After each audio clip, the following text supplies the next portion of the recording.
Накануне нового учебного года чувашские полицейские и члены Общественного совета при МВД присоединились ко всероссийской акции «Помоги пойти учиться». Она задействована специально для многодетных семей, которые не всегда могут приобрести канцелярские товары для своих школьников. Какую помощь оказывают стражи порядка и общественники, расскажем в следующем сюжете. В этой многодетной семье из Цивильского района воспитываются 7 детей.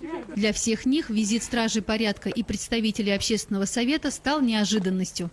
Не проверять, ну, к вам пришли, маму. Вот как раз, насколько возможно, хоть немножко оказать помощь.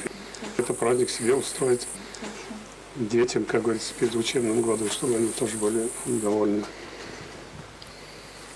Учитесь хорошо в школе.